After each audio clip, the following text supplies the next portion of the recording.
Hey teacher friend, welcome back to my channel. My name's Molly and I'm a 5th grade teacher who helps other teachers just like you streamline your literacy block so you can spend more time teaching and less time prepping. And in today's video, I'm going to give you 4 tips on how to hold your students accountable during Daily 5. And if you don't use Daily 5, that's okay. These tips will work for your literacy block in general. But I'm mainly going to say the words Daily 5 a lot because you know I love it and that's what I use in my own classroom.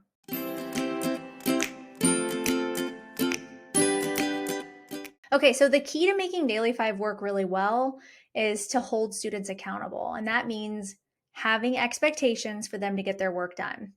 So my first tip is to go over those expectations every single day. You've heard me talk about this before. I have an expectations chart. My students can chant it without even looking at it. They could do it in their sleep, and I'll leave that in the description box below in case you'd like to use the same one.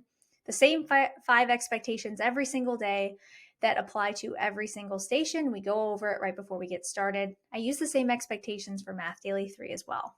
All right, my second tip is to follow through with consequences for students who aren't getting their work done. This might even mean you have to have some kind of a chart for students that aren't getting their work done, so that's like a work completion chart. I've had students in the past that needed this so they knew what was expected of them. They had a visual that went along with it. And check-ins to see what they're doing. So for work on writing, I check all of my students' work at the end of the week. I'm reading their journal entries and holding them accountable, because what I found in the past, if you don't do this, then you're going to have a handful of kids that don't do anything and they can make themselves look really busy. And the whole point of work on writing is so that they are working on writing. This goes for other stations as well.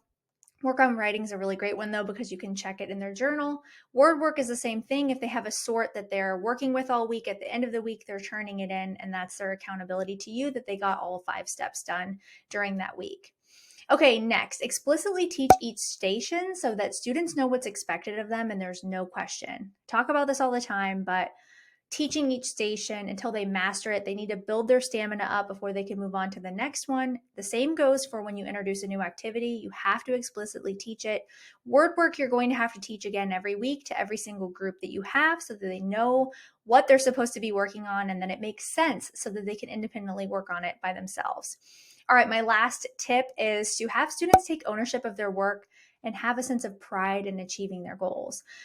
So maybe you're setting learning goals with them on a weekly basis or a monthly basis so that they feel pride and accountability for what they're learning, and that it's not just steps they're having to check off every single day.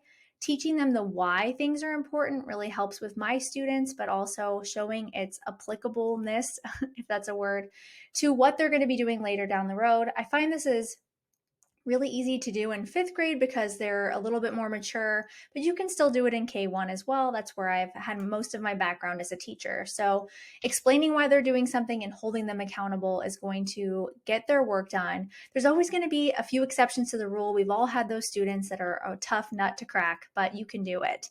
So I hope these 4 tips will help you hold your students accountable during Daily 5. Let me know in the comments below what's worked really well for you with your students to make sure that they're getting their work done and that you are keeping them accountable at the same time.